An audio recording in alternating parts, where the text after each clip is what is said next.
விடியற்காலை இன்பமான உறக்க வேளை. இரவு முழுவதும் அனலை கக்கிக் கொண்டிருந்த மின்விசிறி இப்பொழுது சில்லென்று குளிர்காற்றை பிரசவித்துக் கொண்டிருந்தது. வைஷ்ணவி போர்வையை இழுத்து கழுத்து வரை மூடிக்கொண்டாள். சிமெண்ட் தரை மீது கிடந்த பாயின் தான் அவள் சுருண்டு படுத்திருந்தாள். உயரம் பற்றாத தலையணை தொய்ந்து பீந்து விடுவேன் என்று பயமுறுத்தி கொண்டிருந்தது. போர்வையில் பல கிழிசல்கள். அருகே கிடந்த மரக்கட்டிலில் மேல் ஆழ்ந்து உறங்கிக் கொண்டிருந்தனர் பெரியப்பாவின் செல்வங்களான வனிதாவும் அனிதாவும். முன்னரை கடிகாரம் 5 முறை அடித்து ஓய்ந்தது. பக்கத்து அறையில் பெரியப்பா பலமாக இருமிக் கொண்டிருந்தார். அதற்கு மேல் இருப்பு கொள்ளாமல் வாரி சுருட்டி கொண்டு எழுந்தாள் வைஷ்ணவி. போர்வையை உதறி மடித்து வைத்துக் கொண்டே மரக்கட்டிலில் பஞ்சு மெத்தையில் சுகமாக உறங்கிக் கொண்டிருந்த வனிதாவையும் அனிதாவையும் ஏக்கமாக பார்த்தாள் வைஷ்ணவி. இன்று ஞாயிற்றுக்கிழமை ஓய்வு நாள் தானே, இன்னும் சிறிது நேரம் தன்னால் தூங்க முடியுமா? அவளுக்குள் ஒரு குட்டி கேள்வி எழுந்தது. அவளது ஒன்றுவிட்ட சகோதரிகள் உலக நினைப்பின்றி ஆனந்தமாக 8 மணி வரை உறங்குவார்களே. கொடுத்து வைத்தவர்கள். நிராசையான பெருமூச்சு ஒன்று வெளிப்பட்டது அவளிடம். பாத்ரூம் கதவை தடால் என்று பெரும் ஓசையுடன் பெரியம்மா மரகதம் மூடுவதை கேட்டதும் பாயை சுருட்டி மூளையில் வைத்துவிட்டு நடந்தாள் வைஷ்ணவி. அடுத்த சில வினாடிகளில் பெரியம்மா அவளை அழைக்கும் அபயக்குரல் 8 வீடுகளை தொட்டு எதிரொலிக்கும் என்பது அவளுக்கு தெரியும். வாசற்கதவை திறந்து மலமளவென்று பெருக்கி வாசலை தெளித்து கோலமிட்டு விட்டு குளியல் அறைக்குள் புகுந்து கொண்டாள். குளித்துவிட்டு உடைமாற்றி வந்த வைஷ்ணவி அவசரமாக அடுக்கலைக்குள் அடைக்கலமானாள். ஆவி பறக்கும் டிகாஷன் காஃபியை பெரியம்மாவிடம் நீட்டினாள். காஃபியை உறிஞ்சியபடியே வைஷ்ணவியை ஏற இறங்க பார்த்தாள் மரகதம். பெற்றவர்களை இழந்துவிட்டு அனாதையாக நம்மை அண்டிக் கொண்டு வாழும் அவளை பெண்ணிற்கு மிதமான அழகை பகவான் கொட்டி கொடுத்துள்ளாரே. வனிதாவும் அனிதாவும் பணத்தை தண்ணீராக செலவு செய்து அழகு சாதன பொருட்களை வாங்கி குவித்தும் அலங்கரித்தும் என்ன பிரயோஜனம்? அதரப்பழசான காட்டன் புடவையில் கூட ஒப்பனை சிறிதுமின்றி ஒப்பற்ற பேரழகியாக திகழ்கிறாளே இவள். இவள் அருகே எனது மகள்கள் நிற்க முடியுமா? வழக்கம் போல பொறாமை உணர்வு தலை தூக்கியது. அவளது கோபக்கனலை கிளறி நன்கு விசிறிவிட்டது. என்ன மசமசா நின்னுட்டு இருக்க? உங்க பெரியப்பாவுக்கு ராகி கஞ்சியை காய்ச்சி வெயி. வனிதாவும் அனிதாவும் ரொம்ப நாளா மகாபலிபுரத்தை சுத்தி பார்க்கணும்னு ஆசைப்பட்டாங்க. பாவம், வயசு பொண்ணுங்க இந்த வயசுல சுத்தி பார்க்காம எப்ப பார்க்க போறாங்க? 10 மணிக்கு கால் டாக்ஸியை வர சொல்லியிருக்கேன். பக்கத்து தெருவுல இருக்கிற என் சிநேகிதி பாக்கியமும் அவளோட பொண்ணுகளை கூட்டிட்டு வருவா. நாங்க எல்லோரும் போயிட்டு நைட்டுக்கு தான் வீடு திரும்புவோம். வயசு பொண்ணுங்க ஹோட்டல் இஷ்டப்பட்டதை வாங்கி சாப்பிடட்டும். எனக்கு தான் ஹோட்டல் சாப்பாடு ஒத்துக்காதே. எனக்கும் பாக்கியத்துக்கும் புளியோதரையும் தயிர் சாதமும் பண்ணி பார்சல் கட்டி கொடுத்துரு. தொட்டுக்க காரசாரமா வெங்காய சட்னியும் தக்காளி தொக்கும் உருளைக்கிழங்கு வறுவலும் பண்ணிடு. போதும். 9:30 எல்லாம் பார்சல் தயாராயிடணும். உன்னையும் அழைச்சிட்டு போகணும்னு ஆசைதான். உங்க பெரியப்பாவுக்கு நேரத்துக்கு சாப்பாடு போட்டு மருந்து மாத்திரை தரணும். அடுக்கு துணிகளை துவைக்கணும். சரி பெரியம்மா, இட்லி தோசைக்கு மாவு வேற அரைச்சு வைக்கணும். பெரியப்பாவை தனியா விட்டுட்டு நாம எல்லாரும் கிளம்ப முடியாதே. முறுவலித்தாள் வைஷ்ணவி. காலியான காஃபி டம்ளரை எடுத்துக்கொண்டு அடுக்கலைக்குள் ஐக்கியமானாள். வைஷ்ணவிக்கு பெரியப்பா சண்முகத்தின் மீது அலாதி பாசம். சண்முகத்தின் தம்பி மகள் தான் வைஷ்ணவி. அழகு குவியலாக ஒரு குழந்தையை பெற்றெடுத்திருக்கிறோம் என்று மகிழ்ச்சி வெள்ளத்தில் திளைத்தனர் நடேசனும் ஜோதியும். என்ன கெட்ட நேரமோ தெரியவில்லை. அவர்களது மற்றற்ற மகிழ்ச்சியில் மண்விழிந்து விட்டது. டைபாய்டு ஜுரத்தில் படுத்த ஜோதி நிரந்தரமாக கண்ணை மூடிவிட்டாள். 3 வயதிலேயே பெற்ற தாயை இழந்துவிட்ட மகளின் மீது அன்பு மழையை பொழிந்து வளர்த்தார் நடேசன். அவள் 8ஆம் வகுப்பு படிக்கும் போதுதான் அந்த துயர சம்பவம் நடந்தது. தொழிற்சாலை விபத்தில் மாண்டுவிட்ட அவள் தந்தை நடேசன் அவளை நிராதரவாக விட்டு போகவில்லை. இன்சூரன்ஸ், ஒர்க் காம்பன்சேஷன் என்றெல்லாம் சேர்த்து 2 லட்சம் ரூபாய்களை விட்டுவிட்டு போயிருந்தார். அந்த பணத்தில் தான் வைஷ்ணவி வளர்ந்து படித்து இப்படி புதிர் போல நிற்கிறாள். இந்த காலத்து விலைவாசிக்கு முன்னால இந்த பணம் கடைவாய்க்கு கூட காடுமா சொல்லுங்க? உங்க தம்பி இவளை அம்போன்னு விட்டுட்டு போயிட்டாரே. நம்ம தலையில பாரத்தை ஏத்திட்டு போயிட்டாரே மனுஷன். அடிக்கடி இறைந்து கத்துவாள் மரகதம். அவமானத்தில் நத்தையாய் அடுக்கலைக்குள் சுருண்டு போவாள் வைஷ்ணவி. கன்னங்களும் காது மடர்களும் சிவந்து சூடேறி விடும். கன்னங்களில் வாய்க்கால் போட்டுக்கொண்டு கண்ணீர் வழியும். தனது துக்கத்தையும் வேதனையும் யாரிடம் வெளிப்படுத்த மாட்டாள். பிஎஸ்சி முடித்ததும் அவளது படிப்பிற்கு முற்றுப்புள்ளி வைத்து விட்டாள் பெரியம்மா மரகதம். மேற்கொண்டு படிக்க அவளுக்கு கொள்ளை ஆசைதான். பெற்றவர்களை இழந்துவிட்டு பெரியப்பாவின் நிழலில் ஒண்டிக் கொண்டு வாழ்ந்து கொண்டிருப்பவள் அவள். அவளது வார்த்தைக்கு யார் மதிப்பு கொடுப்பார்கள்? கடந்த 8 மாதங்களாக முருகன் ரோட்வேஸ் என்ற லாரி டிரான்ஸ்போர்ட் கம்பெனியில் ரிசப்ஷனிஸ்டாகவும் டெலிபோன் ஆபரேட்டராகவும் பணிபுரிந்து வந்தாள் வைஷ்ணவி. பெரியப்பா, இந்தாங்க ராகி கஞ்சி. லோக் லோக் என்று இருமியபடியே எழுந்து அமர்ந்தார் சண்முகம். அவருக்கு காஃபி அருந்த பிடிக்காது. ராகி கஞ்சியை குடித்தபடியே தம்பி மகளை பரிவுடன் ஏறிட்டார். நீயும் அவங்க கூட போயிட்டு வாயேன் வைஷு. இருக்கட்டும் பெரியப்பா, உங்களுக்கு நேரத்துக்கு மருந்து மாத்திரை தரணும். தவிர எனக்கு இன்ட்ரெஸ்ட் இல்ல பெரியப்பா. அதான் நெகிழ்ந்து விட்டார் சண்முகம். மனைவி மரகதம் இவளிடம் உத்தரவிட்டதை கேட்டுக்கொண்டுதான் படுத்திருந்தார். ஆனால் மனைவியை அதட்டவோ அடக்கவோ அவரால் முடியாதே. ஆரம்பத்திலிருந்தே மனைவிக்கு பணிந்து அடங்கி நடந்து பழக்கப்பட்டவர் அவர். அவர் பரம சாது. தம்பி மகளுக்கு பரிந்து கொண்டு பேசினால் மனைவியிடம் மண்டகப்படி வாங்கி கட்டிக்கொள்ள வேண்டி இருக்குமே என்கிற பயத்தில் கண்டும் காணாதது போல நடந்து கொள்வார். வைஷ்ணு அருமையான பாசமான மகள் கூட வாழ்றதற்கு நடேசனுக்கு தான் கொடுத்து வைக்கல. பெரியப்பா, நீங்களும் ஒரு அப்பாவும் ஒரே ஜாடை தானே? எனக்கு என்னமோ அவர் உங்க ரூபத்துல நடமாடிட்டு இருக்கிற மாதிரியே இருக்கு. முகஜாடை, குரல் எல்லாமே அப்பா மாதிரியே இருக்கு. அவளது அழகிய விழிகளில் பாசமும் அன்பும் ஏகத்திற்கும் ததும்பின. நெக்குருகி போன சண்முகம், உனக்கு வாழ்க்கையில ஒரு குறையும் வராதுடா. உன்னோட நல்ல குணத்துக்கு நீ அமோகமா இருக்க போற. மனைவி மரகதம் இவளை சக்கையாய் பிழிகின்றாள். வீட்டில் மாடாக உழைத்துவிட்டு விழுந்தடித்து வேலைக்கு ஓடி சம்பாதித்தும் வருகின்றாள். தனக்கென்று ஒரு பைசா வைத்துக் கொள்ளாமல் சம்பள கவரை பிரிக்காமல் அப்படியே கொண்டு வந்து மரகதத்திடம் தந்து விடுகின்றாள். இந்த அப்பாவி பெண்ணின் மீது கடவுள்தான் கருணை காட்ட வேண்டும். சண்முகத்திற்கு உள்ளூர இரக்கம் சுரந்தது. அவளது முகத்தில் முறுவல் பூத்தது. நீங்க எல்லோரும் இருக்கிறப்போ எனக்கு ஒரு குறையும் வராது பெரியப்பா. கரிசனத்துடன் பதிலளித்து விட்டு அவசரமாக நகர்ந்தாள் வைஷ்ணவி. வலியை மறைத்து கொண்டாளா, இல்லை வலியே ஏற்படாத வகையில் மனப்பக்குவத்தை வளர்த்து கொண்டு இருக்கிறாளா தெரியவில்லையே. சண்முகம் அதிசயித்து போனார். புன்னகை சிந்தும் குறிஞ்சி மலர் விரைவில் புயலில் சிக்கி தவிக்கும் என்பதை அவர் எவ்விதம் அறிவார்? அழகான பசுமையான தோட்டத்திற்கு மத்தியில் ஒவ்வொரு அங்குலமும் பணத்தால் இழைத்து கட்டப்பட்டிருந்தது அந்த பிரம்மாண்டமான பங்களா. அந்தி சாயும் பொழுது தோட்டத்தில் இருந்த அலங்கார ஊஞ்சலில் சோகமே உருவாக அமர்ந்திருந்தார் சிவானந்தம். பங்களாவின் வாசலில் வந்து நின்ற காரை பார்த்ததும் மின்னல் வேகத்தில் காம்பவுண்ட் கேட்டை திறந்து சல்யூட் அடித்தான் காவலாளி. காரை போர்ட்டிகோவில் நிறுத்திவிட்டு கவலை தோய்ந்த முகத்துடன் அப்பா சிவானந்தம் அமர்ந்திருந்த ஊஞ்சல் அருகே வந்தான் ஸ்ரீதர். சிவந்த நிறம், சுருண்ட கேசம், ஆஜானுபாகவான தோற்றத்துடன் கண்களை நிறைத்தான் ஸ்ரீதர். என்னப்பா, நீங்க தினப்படி செக்அப் பண்ண வந்த டாக்டரை கோபமா பேசி அனுப்பிட்டீங்களாமே? இன்சுலின் இன்ஜெக்ஷன் போட்டுக்க மாட்டேன்னு அடம் பண்ணினா எப்படிப்பா? ஸ்ரீதர், எனக்கு ட்ரீட்மெண்டே வேண்டாம், விட்டுரு. எனக்கு எதுவுமே பிடிக்கல. சுகர், பிபி, கொலஸ்ட்ரால்னு ஏகப்பட்ட வியாதி உடம்புல இருக்கேப்பா. மருந்து மாத்திரை எடுத்துக்காம இன்சுலின் போட்டுக்காம இருந்தா வியாதி முத்திரும். அப்புறம் கஷ்டமாயிடுமாப்பா. வியாதி நல்லா முத்தட்டும். மனசுல பெரிய வேதனையை வச்சுக்கிட்டு கஷ்டப்படுறதை விட பேசாம காலகாலத்துல போய் சேர்ந்துடலாமே ஸ்ரீதர்.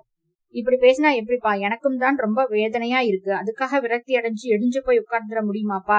நமக்கு பல நிறுவனங்கள் இருக்கு. ஆயிரக்கணக்கான தொழிலாளர்கள் நம்மை நம்பி வேலை பார்த்துட்டு இருக்காங்க. மனசுல இருக்கிற கவலையை ஒதுக்கி வச்சுட்டு நிறுவனங்களை நிர்வகிச்சுட்டு இருக்கேன். நம்ம நிறுவனங்களும் நல்ல லாபத்தோட வளரணும். தொழிலாளர்களோட வாழ்க்கை தரமும் உயரணும். அதுதானே என்னோட குறிக்கோள். அப்பா, விஸ்வம் அண்ணனோட குழந்தை சந்தீப்பை கொஞ்சம் நினைச்சு பாருங்க. அவனோட எதிர்காலத்துக்காவது நம்ம இன்னும் பல காலம் வாழ்ந்தே தீரணுங்கிற வைராகியம் வரும். விஸ்வம் என்ற பெயரை கேட்டதும் முதிரவரின் விழிகளில் வெப்ப நீர் ஊற்றெடுத்தது. விஸ்வம் எங்களுக்கு ரொம்ப காலம் கழிச்சு பிறந்தவன். 7 வருஷமா குழந்தை இல்லாம தவிச்சு தவமாய் தவம் இருந்து பெற்ற பிள்ளை அவன். நல்ல காலமா உங்க அம்மா எப்பவோ பூவும் போட்டுமா போய் சேர்ந்துட்டா. விஸ்வம் அவமானம் தாங்காம தற்கொலை பண்ணிக்கிட்டு செத்ததை நினைச்சா என் நெஞ்சு துடிக்குதே ஸ்ரீதர். அதற்கு மேல பேச முடியாமல் மௌனமாக கண்ணீர் ஊத்தார் சிவானந்தம். அண்ணன் விஸ்வத்தை அவனுக்கு நேர்ந்த கதியை நினைத்தாலே ஸ்ரீதரின் அடிவயிறு பலமுறை சுருண்டது. அண்ணனின் சாவுக்கு காரணமான அண்ணி வத்சலாவை நினைத்து பார்த்தாலே ஆசிட் ஊற்றியது போல அவனது நெஞ்சு கபகபவென்று எரிந்தது. வத்சலா சிவானந்தம் அவர்களின் சொந்த தங்கை மகள்தான். சிறு வயதிலிருந்தே வத்சலாவிற்கும் விஸ்வத்திற்கும் பெரியவர்கள் முடிச்சு போட்டு பேசினார்கள். வருங்காலத்தில் கணவனும் மனைவியாய் ஆகப் போகிறவர்கள் என்ற நம்பிக்கையில் இவர்கள் உரிமையாய் சகஜமாய் பழகினார்கள். அதிலும் விஸ்வம் வத்சலாவின் மேல் உயிரையே வைத்திருந்தான். அவளும் சிரித்த முகத்துடன் தான் மணவரையில் வந்து அமர்ந்தாள். அவர்களது இனிய இல்லறத்தின் சாட்சியாக சந்தீப் பிறந்தான். குழந்தைக்கு 1.5 வயதாகும் வரை ஒழுங்காக இருந்த வத்சலா திடுதிடுப்பென்று தடம் மாறிவிட்டாள். நான் படிக்கும் காலத்தில் ரகு என்பவரை மிகவும் நேசித்தேன். அவர் கவிதைகள் எழுதுபவர், இலக்கியத்தில் ஈடுபாடு கொண்ட இளைஞர். என்னை மிகவும் நேசித்தார். என் மனமும் அவரை விரும்பியது. அவரது குடும்பத்தில் சொத்தில் ஏதோ வில்லங்கம் இருந்ததால் கோர்ட் கேஸ் என்று இழுபறியாக இருந்தது. அவரை கைப்பிடித்தால் எதிர்கால வாழ்க்கை எப்படி இருக்குமோ என்று பயந்தேன். பெரியவர்களும் சிறுவயதிலிருந்தே என்னையும் உங்களையும் முடிச்சு போட்டு பேசி கடைசியில் என்னை கட்டாயப்படுத்தி கழுத்தை நீட்ட வைத்து விட்டார்கள். சமீபத்தில் ரகுவை சந்தித்தேன். அவரது கேஸ் ஜெயித்து விட்டதாம். பங்காளியிடமிருந்த சொத்தை மீட்டு விட்டாராம். அவர் இன்னமும் என்னை நேசிக்கிறார். மனத்தராசில் எடை போட்டு பார்த்தேன். இப்போது அவரும் பணக்காரர். சொல்ல போனால் உங்களை விட பணக்காரர் ஆகிவிட்டார். என்னை போலவே அவருக்கும் இலக்கிய ரசனை. உள்ளொன்று வைத்து புறமொன்று வாழ எனக்கு விருப்பமில்லை. நான் என் ரகுவிடம் போகிறேன். குட் பை ஃபார் எவர் என்று கடிதம் எழுத்துவிட்டு தாலி செயினை கழற்றி கடிதத்தின் மீது பேப்பர் வெயிட்டாக வைத்துவிட்டு வெளியேறிவிட்டாள். விஸ்வம் இடிந்து போய் விட்டான். அவமானம் தாழாமல் புழுவாய் தவித்து போனான். வேதனையை மறக்க குடிக்க ஆரம்பித்தான். நாளடைவில் அவன் சூரியோதயத்தையே பார்க்கவில்லை. எப்போதாவது விரைவில் விழிக்கும் போது அவன் விஸ்கியில் முகம் கழுவிக்கொண்டான். சதா போதையிலேயே மிதந்த மகனை கண்டு இரத்த கண்ணீர் சிந்தினார் சிவானந்தம். 1 வருடம் உருண்டோடியது. திடீரென்று என்ன தோன்றியதோ தெரியவில்லை. விஸ்கியில் விஷத்தை கலந்து குடித்துவிட்டு தன்னுரை மாய்த்து கொண்டான் விஸ்வம். அப்பா, அண்ணன் நம்மை விட்டு போய் 3 மாசம் ஆச்சு. அண்ணி நம்ம குடும்பத்தோட கௌரவத்திற்கு வேட்டு வச்சுட்டாங்க. இது தீராத கவலைதான். ஆனா நம்ம சந்தீப்பை நினைச்சு பாருங்க. சகலத்தையும் சகிச்சுக்கிட்டு நாம அவனுக்காக வாழத்தான் வேணும். பகவான் மேல பாரத்தை போடுங்கப்பா. டாக்டரை வர சொல்லி இருக்கேன். பிடிவாதம் பிடிக்காம அவர் சொல்றபடி நடந்துக்கோங்கப்பா பிளீஸ். தூரத்தில் தென்னை மரத்தை சுற்றி சுற்றி ஓடிக்கொண்டிருந்தான் சந்தீப். கிண்ணத்தில் பால் சாதத்தை ஏந்தி கொண்டு அவன் பின்னாடியே அல்லாடி கொண்டிருந்த ஆயாவின் மீது முதியவரின் பார்வை படிந்தது. பாவம் குழந்தை, சீக்கிரமா நீ ஒரு கல்யாணம் பண்ணிக்கோயேன் ஸ்ரீதர். மணுமகள் வந்துட்டா அவ பொறுப்பா இவனை கவனிச்சுப்பா இல்லையா? இவனும் ஒரு தாயோட அரவணைப்புக்கு ஏங்கிட்டு இருக்கான் பாரு. அதனாலதான். அவர் பேசி முடிக்கும் முன்பே இடைமறித்தான் ஸ்ரீதர். அப்பா பிளீஸ், என் மனசே ரணமாகி கிடக்குது. தன்னோட முட்டாள் காதலன் கட்டின புருஷனை விட பெரிய பணக்காரன் ஆகிட்டான்னு தெரிஞ்சும் அண்ணி அண்ணனை 1.5 வயசு குழந்தையும் உதறி ஓடிட்டாங்க. 10 மாசம் சுமந்து பெத்த குழந்தையை விட்டுட்டு ஓடுறதுக்கு எப்படிதான் மனசு வந்ததோ? 1000 காலத்து பயிரை வேரோட பிரிங்கி எரிஞ்சிட்டு போனாங்களே. காலம் மாறி போச்சப்பா. எனக்கு பயமா இருக்கு. மனைவியால அவமானப்பட்டு உள்ளுக்குள்ள மருகி மரணத்தை தேடிக்கிட்டாரு விஸ்வமண்ணா. எனக்கு கல்யாணங்கிற வார்த்தையை கேட்டாலே அலர்ஜியா இருக்கு. விட்டுருங்கப்பா. வத்சலா அண்ணி உங்க தங்கச்சி மகள் தான். சின்ன வயசுல இருந்து நீங்க பார்த்து வளர்ந்தவங்க தான். அவங்க இப்படி ஒரு குண்டை தூக்கி போடுவாங்கன்னு நாம் கனவுல கூட நினைச்சு பாக்கலையே. முகம் தெரியாத 3ஆம் மனுஷி அடியத்து வச்சு அவளால பிரச்சனை உருவாக்குறதே நான் விரும்பல. சந்தீப் என்னோட உயிர். அவனுக்கு ஒரு குறையும் வரக்கூடாது. எனக்கு எல்லாமே அவன்தான். ஸ்ரீதர் தரகர்கிட்ட சொல்லி ஒரு ஏழை பெண்ணா பார்க்க சொல்லுவோமா? அவ அட்ஜஸ்ட் பண்ணிட்டு போவா இல்லையா? நீங்க எந்த பொண்ணை பார்த்தாலும் அவ இந்த சொத்துக்கு ஆசைப்பட்டு தான் கழுத்தை நீட்டுவா. நமக்கு நல்லா தெரிஞ்ச வத்சலாவே இப்படி மாறினதுக்கு அப்புறமும் நான் யாரையும் நம்ப தயாரா இல்ல. தயவு செஞ்சு இந்த பேச்சுக்கு முற்றுப்புள்ளி வச்சிருங்கப்பா. அண்ணன் மகனின் மீது உயிரியே வைத்திருக்கும் ஸ்ரீதரை கண்டு முதியவரின் மனம் பெருமிதப்பட்டது. குழந்தை சந்தீப்பிற்கு ஒரு பெரிய ஆபத்து காத்திருந்ததை இருவரும் எப்படி அறிவார்கள்? அதிகாலையில் ஆரம்பித்து ஓயாது கொட்டிய மழை வலுவிழந்தது. இப்போது லேசாக பன்னீர் தெளித்துக் கொண்டிருந்தது. சாரலில் வாயிலில் வராண்டா முழுவதும் நனைந்து விட்டிருந்தது. முன்னரை ஜன்னல் வழியே எட்டி பார்த்தால் மரகதம். மாப்பிள்ளை வீட்டுக்காரங்க வரப்போற நேரத்துல சேரும் சகதியமா சொதசதன் கிடைக்கே. உள்ளூர எரிச்சல் மண்டி கொண்டு வந்தது. வெங்காய பக்கடா எண்ணெயில் வறுபடும் வாசனை முன்னரையை நிறைத்து கொண்டிருந்தது. வரப்போகும் பிள்ளை வீட்டவர்களை திருப்தி செய்ய வைஷ்ணவி அடுப்புடன் போராடி கொண்டிருந்தாள். ஏ வைஷு, ரவா கேசரிக்கு முந்திரி பருப்பு, பச்சை கற்பூரம், குங்குமப்பூ எல்லாம் சேர்த்தியா? நெய்யை தாராளமா விட்டியா? அதட்டினால் மரகதம். நீங்க சொன்னபடியே பண்ணிருக்கேன் பெரியமா. எதுக்கும் நீங்க டேஸ்ட் பண்ணி பாத்துருங்க. சிறு தட்டில் கொஞ்சம் ரவா கேசரியை வைத்து ஸ்பூனையும் சேர்த்து நீட்டினார். கேசரியை சுவைத்து பார்த்த மரகதத்தின் முகத்தில் திருப்தி ரேகை மெல்ல படர்ந்தது. அன்று ஞாயிற்றுக்கிழமை காலையிலிருந்து ஓய்வின்றி வீட்டு வேலைகளை தொடர்ந்து செய்து கொண்டிருந்தாள் வைஷ்ணவி. காலையில் குளித்துவிட்டு உடுத்தி கொண்ட வாயில் புடவை கொஞ்சம் சிறிதும் களையவில்லை. கழுத்தில் கருகுமணி பாசி, காதுகளில் சிறு ரோஜா தோடு, கைகளில் பிளாஸ்டிக் வளையல்கள். அவள் உள்ளே வந்து நின்றதுமே நிலவு பளிச்சிட்டது போன்ற பிரமிப்பு. வனிதாவுக்கு நிறம்தான் மட்டென்றால் முகக்கலையும் வாய்க்கவில்லையே. வரப்போகும் பிள்ளை வீட்டவர்களுக்கு அவளை பிடிக்க வேண்டுமே. உள்ளூர ஏக்கமும் அதே சமயம் கோபமும் பொங்கியது. பஜ்ஜி மாவை தயாரா வச்சிருக்கியா? மாப்பிள்ளை வீட்டுக்காரங்க வந்த உடனே சூடா போட்டு எடுத்துரு. உருளைக்கிழங்கையும் வாழைக்காயையும் சீவி வச்சுக்கோ. அசமந்தமா நின்னு என் கழுத்தை அறுத்துறாத, சரியா? எல்லாமே தயாரா இருக்கு பெரியம்மா, பவ்யமாய் பதிலளித்தாள் அவள். எல் என்று சொல்லுவதற்குள் எண்ணெயாக நிற்கிறாளே வைஷ்ணவி. மேற்கொண்டு அவளை திட்டுவதற்கு எந்த சாக்கும் கிடைக்கவில்லையே. மீண்டும் உள்ளே கோபம் கனன்றது. வனிதா பீரோவை திறந்து புடவைகளை அள்ளி படுக்கையின் மீது போட்ட வண்ணம் இருந்தாள். படுக்கையில் ஒரு கழித்து படுத்தபடியே தங்கை அனிதா வேடிக்கை பார்த்து கொண்டிருந்தாள். அவளுக்கு 2 நாட்களாக நல்ல காய்ச்சல். எண்ணற்ற புடவைகளை வாரி இறைத்து விட்டு என்ன புடவை உடுத்திக் கொள்ளலாம் என்ற ஆராய்ச்சியில் மூழ்கி இருந்தாள் வனிதா. அரை மனதுடன் ஆரஞ்சு வண்ண பனாரஸ் புடவையை தேர்வு செய்துவிட்டு, ஏ வைஷு, புடவைகளை மடிச்சு அடுக்கி வச்சிரு, அதிகாரமாக உத்தரவிட்டாள். சிறிது நேரத்தில் பிள்ளை வீட்டவர்கள் வந்து இறங்கினர். வைஷ்ணவி தயாரித்து வைத்திருந்த பலங்காரங்களை வைத்து உபசரித்தாள் மரகதம். மாப்பிளை சிவந்த நிறத்துடன் கலையாக இருக்கிறானே. அம்பத்தூரில் ஏதோ பெரிய ஸ்தாபனத்தில் நல்ல பதவி, கை நிறைய சம்பளம், அந்தஸ்தான இடம். மரகத்திற்கு மகிழ்ச்சி கரை புரண்டது. பொண்ணுக்கு பாடத் தெரியுமா? வந்த பெண்களில் ஒருத்தி கேட்டுவிட்டாள். வனிதாவிற்கு உள்ளூர நடக்கம் பரவியது. தெரியும், ஆனா 2 நாளா அவளுக்கு தொண்டை கட்டி கொண்டிருக்கிறது. மரகதம் சமாளித்தாள். வாத்தியம் ஏதாவது வீணை வாசிக்க தெரியுமா? வந்தவள் விடவில்லை. தொடர்ந்து குடைந்து கேள்வி கேட்டாள். மூளையில் தூங்கி கொண்டிருந்த வீணை பெட்டியை திறந்து வீணையை தூக்கி கொண்டு வந்து மரகதம் ஜமுக்காலத்தின் மீது வைத்து விட்டாள். வயத்தில் வனிதாவிற்கு வியர்த்து கொட்டியது. அம்மா, அனிதாவை இன்னொரு வீணையை எடுத்துக்கொண்டு வர சொல்லுங்க. என் கூட சேர்ந்து அவ்வளவு வாசிக்கிட்டோம். எனக்கு பயமா இருக்கு. மரகதத்தின் கரத்தை பிடித்துக் கொண்டு அவள் மெல்லிய குரலில் கெஞ்சுவதை சண்முகம் கேட்டார்.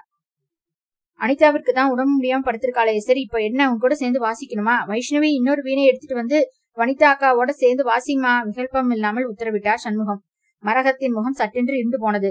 ஜபை ஜனங்களுக்கு முன்பு மறுப்பு தெரிவிக்க முடியாமல் அரை மனதுடன் வீணையுடன் வந்து அமர்ந்தாள் வைஷ்ணவி. வியப்புடன் அவள் மீது படிந்த மாப்பிளையின் கண்கள் வேறுபுறம் திரும்பவே இல்லை. விடைபெற்றுக் கொண்டு அவர்கள் கிளம்பினார்கள். மறுநாள் பிள்ளையின் சந்தையிடம் இருந்து போன் வந்தது. உங்களுடன் சம்மதம் செய்து கொள்வது பற்றி எங்களுக்கு மிகவும் மகிழ்ச்சி. வீணை வசித்தாலே இன்னொரு பொண்ணு கத்திரிப்பு வண்ணத்துல காட்டன் புடவை கட்டியிருந்தாலே அந்த பொண்ணை தான் என் மகனுக்கு பிடிக்கிறதாம். எங்களுக்கும் அந்த பெண்ணை தான் பிடிச்சிருக்கு. உங்களுக்கு சம்மதம் என்றால் மேலே பேச்சுவார்த்தைகளை தொடரலாம். என்ன சொல்றீங்க அம்மா என்று அவர் கேட்டபொழுது மரகதம் ஆத்திரத்தில் ஆடி போனாள். அன்று வீட்டில் பெரிய பூகம்பமே வெடித்தது. புத்திகெட்ட மனுஷரா இருக்கீங்களே நீங்க. வனிக்கு நல்ல வாழ்க்கை அமைய போகுதுன்னு சந்தோஷப்பட்டுட்டு இருந்தேனே, உங்க பொண்ணு வாழ்க்கையில நீங்களே மண்ணலி போட்டுட்டீங்களே. ஏன் இப்படி எல்லாம் பெரிய வார்த்தையெல்லாம் பேசுற? அவசரப்பட்டு வார்த்தைகளை கொட்டாத மரகதம். சாந்தப்படுத்தும் விதத்தில் பேசியவரை விழிகளால் சுட்டெரித்தாள் மரகதம். உங்க தம்பி பொண்ணை கூப்பிட்டு வீணை வாசிக்க வச்சீங்களே, இப்ப என்னாச்சு தெரியுமா? எல்லாருக்கும் அவளைத்தான் ரொம்ப பிடிச்சிருக்குன்னு போன் பண்ணி பேசுறாங்க. ஐயோ, அந்த சனியனால என் பொண்ணோட வாழ்க்கையே போச்சே. நல்ல சம்பந்தம் கைவிட்டு போச்சே. அனாதியாய் நம்மளை அண்டி வாழ வந்தவ என் பொண்ணுக்கு வேட்டு வச்சுட்டாளே பாவி. மரகதம் கர்ஜித்தாள், ஓலமிட்டாள், சபித்தாள். தன்னை பார்க்க வந்தவன் இப்படி மனமாறி அவள் பக்கம் தாவி விட்டானே என்று வனிதாவிற்கும் பொறாமை, ஆத்திரம். இந்த மனுஷன் கூப்பிட்டா உனக்கு எங்கடி போச்சு புத்தி? மரகத்தின் விழிகள் அனலை கக்கின. இல்ல பெரியம்மா, எல்லாத்துக்கும் முன்னாடி வச்சு பெரியப்பா வற்புறுத்ததுனாலதான் மறுத்து பேச தயக்கமா இருந்துச்சு பெரியம்மா, அதான் வந்தேன். திக்கி திணறி வார்த்தைகளை உதிர்த்தாள் வைஷ்ணவி. பயத்தில் கோழி குஞ்சாய் விடவிடுத்தாள். இந்த மாதிரி நடக்கும் என்று கற்பனை அவள் சத்தியமாய் செய்து கூட பார்க்கவில்லை. வீணையை தூக்கி வச்சு வந்து வாசிச்சு வந்தனை மயக்கிட்டியே சனியனை. வணிக்கு வரப்போற நல்ல வாழ்க்கையை கெடுத்துட்டியடி பாவி. பெரியம்மா, சத்தியமா நான் அப்படி எதுவும் நினைக்கவே இல்லை. இப்படி நடக்கும்னு எனக்கு தெரியாது என்று தழுழுத்தாள் வைஷ்ணவி. நல்லதுக்கு நரி முட்டையிடல. இவன் நம்ம குடும்பத்தை கெடுக்க வந்த கொள்ளிவாய் பிசாசு. ச, நீலி கண்ணி வடிக்காத மாய் மாலக்காரி. அப்பால போய் என் முன்னாடி நிக்காத. மரகதம் சினத்தை கட்டுப்படுத்த முடியாமல் ஓங்கி அவளது கன்னத்தில் ஒரு அறை விட்டாள். இடக்கண்ணத்தில் ஒரு அடி இறங்கியது. செவிப்பறைக்குள் பூச்சிகள் கத்தின. இன்னொரு அடி வழக்கண்ணத்தில் விழுந்தது. கண்ணுக்குள் 1000 மின்னல்கள் அருந்து விழுந்தன. இறங்கிய 3வது இடியை சண்முகத்தின் வழக்கரம் தடுத்தது. வைஷ்ணவி, நீ உள்ள போமா. அவமானம் ஒரு புறமும் துக்கம் ஒரு புறமும் வைஷ்ணவியை பிடுங்கி தின்றன. கீழுதட்டை அழுந்த கடித்துக் கொண்டே அடுக்கலைக்குள் சென்று தஞ்சம் அடைந்தாள். அரைப்பட்ட கன்னங்கள் ஜிபுஜிபுவென்று தீயாய் காந்தின. அவமானம், துக்கம், வேதனை எல்லாம் ஒரு சேர ஆட்டி படைக்க புயலில் அகப்பட்ட பூங்கொடியாய் துடித்துக் கொண்டு நின்றாள். அம்மா என்று அலறி அழ வேண்டும் போல தொக்கம் தொண்டையை அடைத்துக் கொண்டு நின்றது. அன்று இரவு வைஷ்ணவி வெகு நேரம் உறக்கமின்றி அழுது கொண்டிருந்தாள். இடையிடையே பெரிதாக எழுந்து உடலை குலுக்கிய விம்மலை அடக்கிக் கொண்டு அவள் சப்தமிடாமல் கண்ணீர் உகுத்தாள். தலை பாரமாக கனத்தது. நெஞ்சு வேதனையை தாழாமல் வெடித்துவிடும் போல இறுகியது. இந்த வாழ்வு தேவைதானா? நான் எதற்காக வாழ வேண்டும்? எனக்கு விடிவு காலம் பிறக்குமா? இப்படி அவமானப்பட்டு கொண்டு வாழ்வதற்கு செத்து விடுவதே மேல். மீண்டும் பொலபலவென்று கண்ணீர் முட்டியது. மூக்கை நீர் அடைத்துக் கொள்ளவே மூச்சு விட முடியாமல் திணறி போனாள். மெல்ல எழுந்து அமர்ந்தாள். வனிதாவிற்கும் அனிதாவிற்கும் தெரிந்தால் கோபித்துக் கொள்வார்களே என்ற பயம். அன்று இரவு சாப்பாட்டின் போது பரிமாற வந்த வைஷ்ணவியை சுட்டரித்து விடுவது போல பார்த்து கொண்டிருந்தாள் வனிதா. வீணையை வாசிக்க வந்தவோ ஒரு நல்ல சம்பந்தத்தை வீணாக்கி விட்டுட்டியே, நீ நல்லா இருப்பியா என்று கேட்காமல் கேட்டது அவளது கடும் பார்வை. என்ன வைஷு, அம்மாவும் அக்காவும் உன்னை கரிச்சு கொட்டுட்டே இருக்காங்களா? எனக்கு ஒரு ஐடியா தோணுது.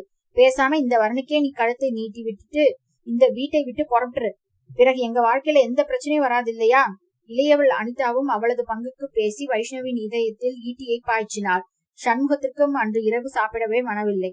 அனாதையாகி விட்டு தம்மிடம் அடைக்கலமான தம்பி மகளின் உள்ளம் நோக மரகதம் பேசியது அவருக்கு பிடிக்கவே இல்லை. அதிலும் அத்துமீறி கையை நீட்டி அடித்து விட்டாளே பாவம். அழுது ஊதிப்போன முகத்தையும் சிவந்து விட்டிருந்த கண்களையும் பார்த்து அவர் பரிதவித்து போனார். போமா, கண்ணை தொடச்சுட்டு போய் சாப்பிட என்று மெல்ல முணுமுணுத்தார். இன்னும் ஆறுதலாக 4 வார்த்தைகள் கனிவாக பேசி அவளை சமாதானப்படுத்த ஆசைதான். ஆனால் பத்ரகாளி ரூபத்தில் வளைய வந்து கொண்டிருந்த மரகதத்தின் வாய்க்கு பயந்து கப்பென்று வாயை மூடிக்கொண்டு விட்டார். ஏற்கனவே மண்டகப்படி வாங்கி கட்டி கொண்டு விட்டாரே. கையாலாகாத தனத்துடன் செய்வது அறியாமல் படுக்கையில் படித்துக் கொண்டிருந்தாரே. என் பெண்களுக்கு சமமாய் இவளையும் வீணைய கத்துக்க வச்சேனே. மாசம் ஃபீஸ் கட்டி கத்துக்க வச்சதுக்கு கைமேல் பலனை கொடுத்துட்டாளே. பாம்புக்கு பால் வார்த்தன பாரு. அடிப்பட்ட சிறுத்தையா இன்னமும் அடிக்கடி உரிமை கொண்டே இருந்தாள் மரகதம். வைஷ்ணவி வீணை கத்துட்டோங்கிற நல்லெண்ணத்திலேயா கிளாஸுக்கு அனுப்பி வச்ச? உன் பொண்ணுங்களோட வீணையை தூக்கிட்டு போக அவளை அனுப்புன வேலைக்காரி மாதிரி. அந்த பொண்ணை அனாதையா நடத்துறாங்களேன்னு மத்தவங்க பேசிடக்கூடாதுன்னு பயந்து அவளுக்கு ஃபீஸ் கட்டின. மத்தபடி உன் பொண்ணுங்களுக்கு சமமா அவளை என்னைக்காச்சும் நீ நடத்தினது உண்டா மரகதம் என்று கேட்டுவிட நாக்கு அவருக்கு துடிக்கத்தான் செய்தது. ஆனால் அப்படியே பெரியப்பா கேட்டுவிட முடியுமா? ச, என்ன பிழப்பு இது என்று போர்வையை தலைவரை இழுத்து போர்த்தி கொண்டார் வெறுப்புடன். வைஷ்ணவி முகத்தை நன்கு அலம்பிவிட்டு வந்து மீண்டும் படுத்த பொழுது காலி வயிற்றில் எரிச்சல் மண்டியது. தொட்டதுக்கெல்லாம் குறை கண்டுபிடித்து வசைப்பாடும் பெரியம்மா இவ்வளவு பெரிய விஷயம் நடந்த பிறகும் இனி என்னை சும்மா விட்டு வைப்பாளா? ஆரம்பத்திலிருந்தே பெரியம்மாவிற்கு என்னை கண்டாலே ஆகாது. இப்பொழுது எரியும் நெருப்பில் நெய் வார்த்தது போல ஆகிவிட்டது. தொடர்ந்து இதே வீட்டில் நான் நீடித்திருக்க முடியுமா? பெரியம்மாவின் ஒவ்வொரு வார்த்தையும் எனது காதுகளில் தீக்கங்கை சொருகியது போல இருக்குமே. வனிதா ஜாடையாக பேசி வருத்தெடுத்து விடுவாள். அனிதாவோ ஊசிக்கணைகளை புன்சிரிப்போடு சேர்த்து வீசுவாள். தற்கொலை செய்து கொள்ளலாமா? ச, தற்கொலை செய்வது மகா பாவம் என்று அப்பா சொல்ல கேள்விப்பட்டிருக்கிறேனே. வேலைக்கு போகிறேன், சம்பாதிக்கிறேன், பிறகென்ன? இந்த வீட்டை விட்டு வெளியேறி ஏதாவது நல்ல ஹாஸ்டலில் தங்கி கொண்டு வேலைக்கு செல்லலாமா? இவளை வளர்த்து படிக்க வைத்தோம், சம்பாதிக்க ஆரம்பித்ததும் நன்றியை மறந்துவிட்டு வெளியேறிவிட்டாளே என்று பெரியம்மா அனைவரிடம் கூறத்தான் போகின்றாள். நன்றி மறந்தவள் என்ற பழிச்சொல் வந்து சேருமே. நான் வீட்டை விட்டு வெளியேறினால் பெரியப்பா என்ன நினைப்பார்? இதே வீட்டில் தொடர்ந்து இருக்கவும் முடியாதே. என்ன செய்ய போகின்றேன்? இருதலி கொள்ளி எறும்பாய் தவித்து போனாள் வைஷ்ணவி. முழு நிலவின் மோகன ஒளியில் எம்பி ஆர்ப்பரித்தது கடல். அந்த எம்பலையும் துள்ளலையும் பால்கனியில் நின்றபடியே பார்த்து கொண்டிருந்தான் ஸ்ரீதர். பாவம் சந்தீப், 2 நாட்களாக அவனுக்கு சரியான காய்ச்சல். அனலாக கொதித்த காய்ச்சலில் அப்பா அப்பா என்று கனத்த ஆரம்பித்து விட்டானே குழந்தை. தனக்குள் மெல்ல முணுமுணுத்துக் கொண்டான். சந்தீப்பிற்கு விஸ்வத்துக்கு மீது ஒட்டுதல் அதிகம். அப்பா காலமாகி விட்டார், இனி திரும்ப வரவே மாட்டார் என்பதை புரிந்து கொள்ள இயலாத பிஞ்சு பருவத்தில் அவன் இருந்தான். சிவானந்தமும் ஸ்ரீதரும் அப்பா ஊருக்கு போயிருக்கார் கண்ணா, முக்கியமான ஆபீஸ் வேலையை முடிச்சிட்டு உடனே வந்துருவார் ராஜா என்று பொய் சொல்லி சமாளித்தார்கள். எத்தனை நாளைக்குத்தான் சமாளிக்க முடியும்? அதிலும் சளி ஜுரம் பிடித்து உடம்புக்கு முடியாமல் போனதும் குழந்தைக்கு அப்பாவின் ஞாபகம் அதிகரித்து விட்டது. அனத்த தொடங்கியதும் சிவானந்தம் பதறிவிட்டார். குடும்ப மருத்துவரின் தீவிர கண்காணிப்பில் எப்படியோ காய்ச்சல் மட்டுப்பட்டது. சற்று முன்னர் தான் கண் விழித்து பார்த்தான் சந்தீப். சித்தப்பா ஸ்ரீதர் பரிசளித்த ரோபோ பொம்மையை கட்டிப்பிடித்துக் கொண்டு மருந்து மாத்திரைகளின் தீவிரத்தில் மீண்டும் கண்ணசந்து போனான். பால்கனி கதவை மூடிவிட்டு விஸ்தாரமான அறைக்குள் நுழைந்த ஸ்ரீதர் அத்த பாவனையுடன் சந்தீப்பின் கட்டியில் அருகே அமர்ந்திருந்த ஆயாவை பார்த்தான். இன்னும் 2 மணி நேரம் பொறுத்து டானிக் ஊற்றினா போதும் தம்பி, பவ்யமாக பதிலளித்தாள். சந்தீப்பின் கேசத்தை மிருதுவாக தடவியபடியே, ஜாக்கிரதையா பாத்துக்கோங்கம்மா, நான் கொஞ்சம் பீச்ல காலார நடந்துட்டு வரேன் என்று கூறிவிட்டு மாடிப்படிகளை கடந்து இறங்கினான். பிரம்மாண்டமான ஹாலின் பக்கவாட்டிலிருந்து அரை கதவை திறந்து மெல்ல எட்டி பார்த்தான் ஸ்ரீதர். நிம்மதியாய் நிச்சலனமாய் உறங்கிக் கொண்டிருந்தார் சிவானந்தம். முத்து இடுப்பில் துண்டை கட்டியிருந்த பணியால் வேகமாய் ஓடி வந்தான். அப்பா சாப்பிட்டாரா இல்லையா? டிஃபன் ஏதோ என்னன்னு சொல்லிட்டாருங்க, ஒரு வாழைப்பழம், ஒரு டம்ளர் பால், அவ்வளவுதான். பிபி மாதிரியை போட்டுட்டாருங்க. ஸ்ரீதரிடமிருந்து நீண்ட பெருமூச்சு அனலாய் வெளிப்பட்டது. பங்களாவை விட்டு வெளியேறி கடலை நோக்கி நடந்தான். கடற்கரை மணலில் கால்கள் புதைய புதைய நடந்தவனின் மனம் பாறாங்கல்லாய் கனத்து கொண்டிருந்தது. சோகத்தை சுமந்து கொண்டிருக்கும் மனிதனின் மனம் சோர்ந்து போய் விடுகின்றது. ஆனால் கடலின் அலைகள் எங்களுக்கு சோர்வே இல்லை என்று தெம்புடன் குதித்து குதித்து விசிறின. வெள்ளியில் ஓரம் கட்டின திணுசில் கடல் அலைகள் மின்னின. செல்லமாய் மோதி ஒவ்வொரு முறையும் கரை மணலில் சிறிதை சுரண்டி எடுத்தன. அண்ணி வத்சலாவை நினைத்தாலே உள்ளுக்குள் உலை கொதுக்க தொடங்கியது அவனுக்கு. சந்தீப்பை 10 மாதங்கள் சுமந்து பெற்றவள். தாய்மை உணர்வை சுத்தமாக துணி கொண்டு துடைத்து போட்டுவிட்டு தினசில் பச்சிலம் குழந்தையை பரிதவிக்க விட்டு ஓடி போய் விட்டாளே. தனது சுயநலத்தை மட்டும் கருத்தில் கொண்டு பாரம்பரியமான குடும்பத்தின் கௌரவத்தை அழித்து சந்தி சிரிக்க வைத்து விட்டாளே. ஆஜானுபாகுவான அழகான கணவன் விஸ்வம் அவனுக்கு பெருத்த அவமானத்தை ஏற்படுத்தி தலை குனிய வைத்து குடிக்க அடிமையாக்கி விட்டு கடைசியில் தற்கொலை செய்து கொள்ளும் நிலைக்கு தள்ளினானே. பெண் இனத்திற்கே கலங்கரம் ஏற்படுத்தி விட்டாளே.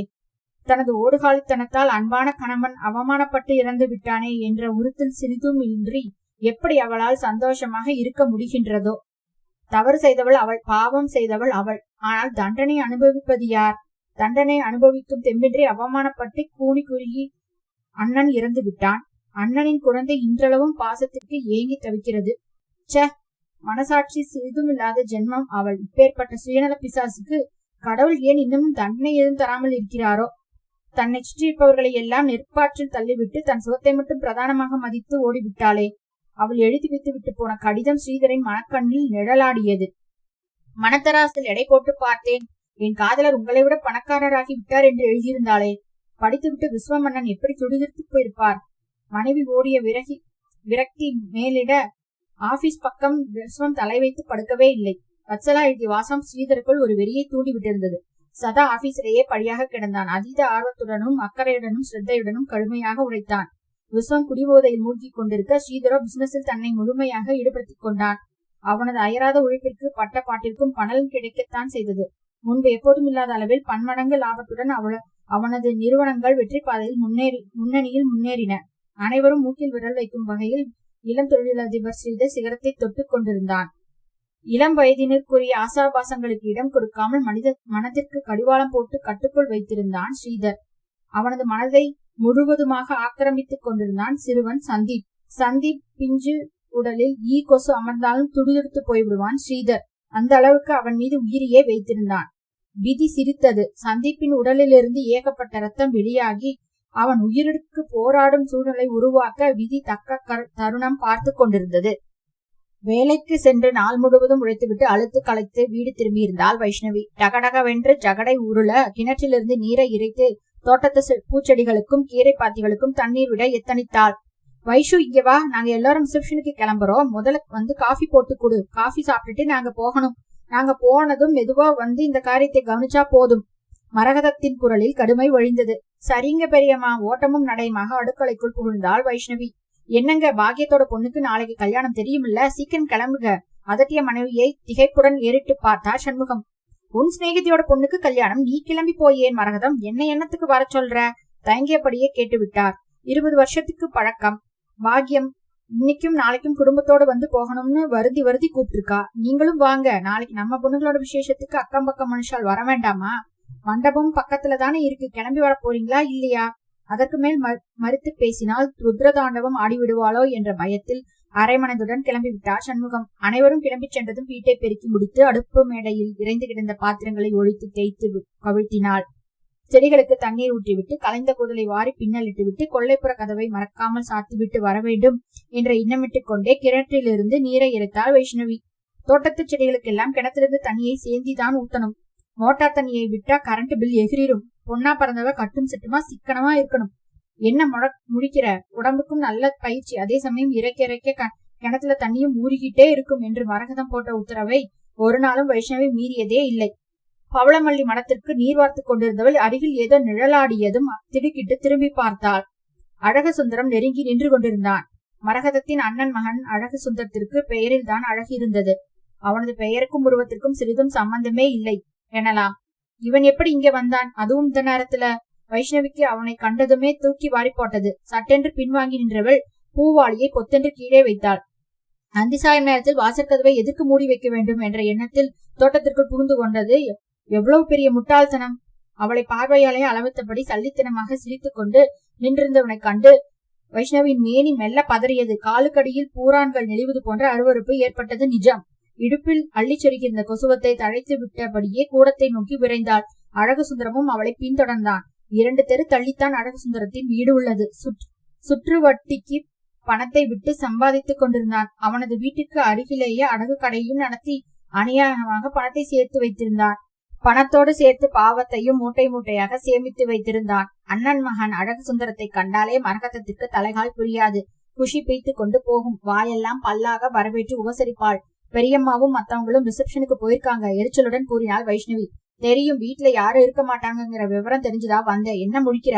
அத்தைதான் இந்த விவரத்தை எனக்கு சொன்னாங்க. இப்படிப்பட்ட சந்தர்ப்பம் அமையாதுன்னு நான் எவ்வளவோ ஏங்கிட்டு இருக்கேன் தெரியுமா? அவனிடமிருந்து நாசிக்கு பிடிக்காத வாடை குப்பென்று கிளம்பியது. என்னது, பெரியம்மா எதற்காக இப்படி ஒரு சந்தர்ப்பத்தை இவனுக்கு உருவாக்கி தர வேண்டும்? சமீப காலமாக இவன் அடிக்கடி வர ஆரம்பித்திருக்கிறான்.